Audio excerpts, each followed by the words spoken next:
still can't believe it. I used to be the kind of person who procrastinated on everything. Dishes piled up, my room was a mess, and the idea of going for a run at 4:30 a.m.? Forget it. I always told myself I was just too tired, too lazy, or just not in the mood. But now, my apartment stays clean. I wake up before sunrise and actually enjoy running. I've been finishing things I used to quit halfway. And the craziest part? It all started with one simple phrase I kept repeating in my head. One step at a time. At first, I didn't fully believe in this idea of tiny habits. I mean, sometimes it worked, sometimes it didn't. But once I started digging into the psychology behind it, why it works, and how our brains respond to small wins, I finally understood how this one mindset shift could change everything. And more importantly, how to apply tiny habits that win every time, not just randomly. And in this video, I'll show you exactly how to use it to finish what you start, beat procrastination, and get everything done. First thing first, let's be honest. The reason we don't stick with habits isn't because we're lazy. It's because we try to change too much, too fast. It's like trying to become a monk after meditating once on the toilet. Inner peace. Not yet. Just gas. So here's what I found out. Chapter 1, BJ Fogg's model that changed my life. Alright, let's start with a simple truth. If you want to change your life, you've got to change your behavior. And if you want to change your behavior, you need to understand why behavior happens in the first place. Sounds big, right? Don't worry. A guy named BJ Fogg actually cracked the code. He's a behavior scientist and the founder of Stanford's Behavior Design Lab. For decades, he studied why people do what they do and how habits really work. And trust me, he knows his stuff. And he came up with something called the Fogg Behavior Model. Here's the cool part.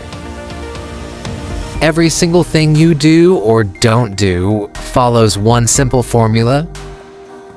B equals M plus A plus P. That stands for behavior equals motivation plus ability plus prompt. Let's break that down one step at a time. First, we have motivation. This is your desire to do the behavior. It's the why. Do you want to go for a run? Do you want to call your mom? Do you want to write that email? That's motivation. It can be strong or weak, and it often changes throughout the day. Second, we have ability.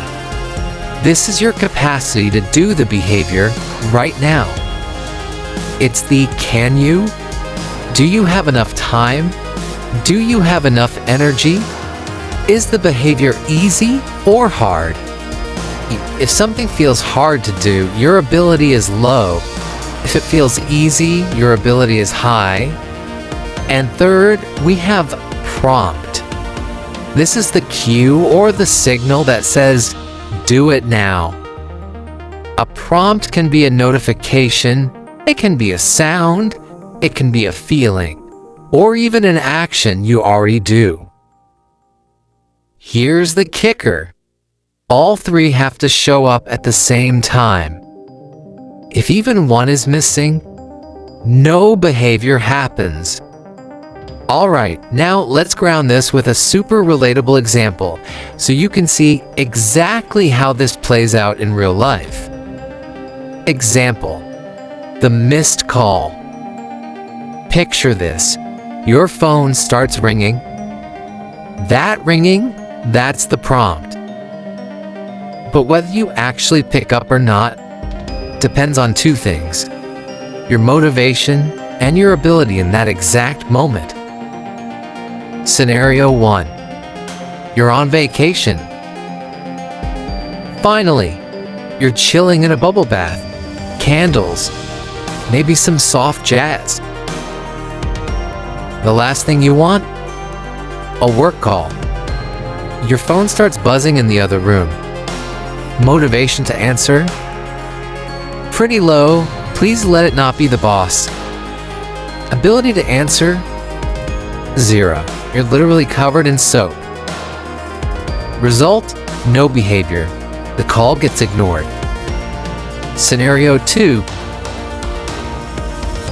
Now imagine you're at home, sitting on the couch. You've been waiting all day for news about your missing cat. Your phone rings, and it's right beside you. Motivation? Sky high. You need this call. Ability? Easy. The phone's right there. Prompt? The ringtone. All three line up perfectly. So, what do? You answer instantly. No hesitation. Same phone, same prompt, but with a different motivation and a different ability, you get a completely different outcome. And that, my friend, is the FOG behavior model in action. Chapter 2. Make habits so easy that you can't fail. By now, you already know the rule. To change your behavior, you need the right mix of motivation, ability, and a prompt. But here's the deal. Motivation is flaky. It shows up, disappears, comes back later. Kind of like that one unreliable friend who always says, "Yeah, I'm on my way," but never shows up. That's why building habits based purely on motivation almost never works. You can't trust it. So instead, what do? We crank up ability. We make the behavior so ridiculously simple that it feels almost stupid not to do it. That's the secret power of tiny habits. Here's the rule to burn into your brain. The harder a behavior is, the more motivation you'll need. The easier a behavior is, the less motivation it takes. Or in other words, make it easy and you'll actually do it. And that's why tiny habits work like magic. They're small. They're simple. They're easy enough that even on your lowest motivation day, you can still get them done. And because you can do them, you will do them. Not just once, but over and over until they have become second nature. That's how real change begins, one tiny step at a time.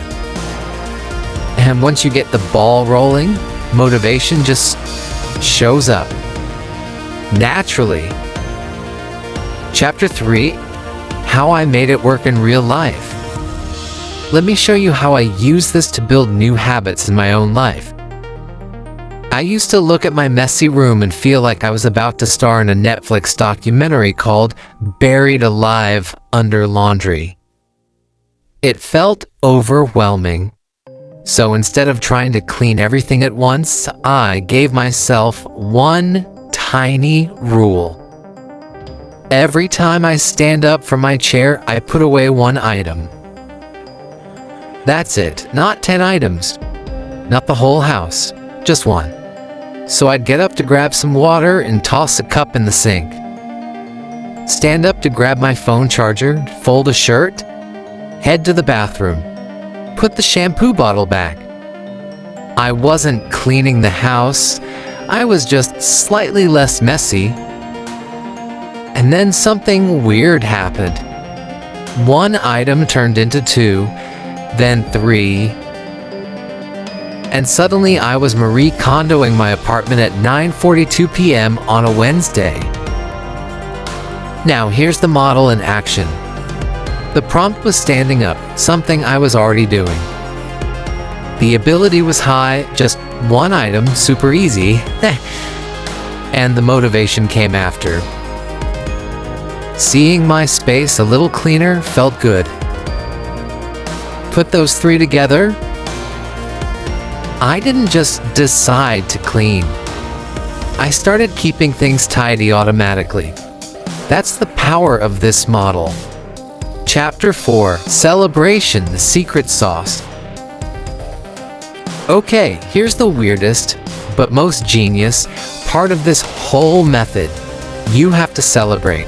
Every time, do the tiny habit, then immediately celebrate like you just won an Oscar. It could be a fist pump, a goofy little dance, or just saying out loud, "Yeah, I'm awesome." You'll feel ridiculous at first, but that's the point. Because your brain, it's basically a golden retriever. It repeats whatever feels good. So if flossing one lonely tooth feels like a win, your brain goes, that felt nice. Let's do it again. And just like that, you're wiring success with joy instead of guilt. That's why celebration isn't optional. It's the secret sauce that makes habits stick. Chapter 5: The formula to build any habit you want. Once you understand how these three elements fit together, ability, prompt, and motivation, you can literally design almost any habit you want. So instead of just trying harder, ask yourself 3 simple questions. How can I make this ridiculously easy? That's ability. When will I be reminded to do it? That's the prompt. How can I make it feel satisfying, or even a little fun? That's motivation. And don't forget to celebrate immediately after you finish that one tiny task. Notice what's missing. Discipline. Willpower. That mythical grind everyone talks about. You don't need more of that. You just need a system that works. And that system is the Fogg behavior model. Tiny habits work because they make change feel safe, achievable, non-threatening. Once you stop trying to fix your life overnight and just focus on one step at a time, everything changes.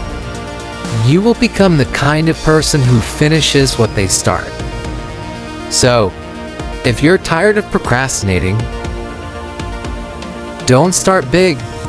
Start stupid small. Pick one habit. Make it tiny. Attach it to something you already do.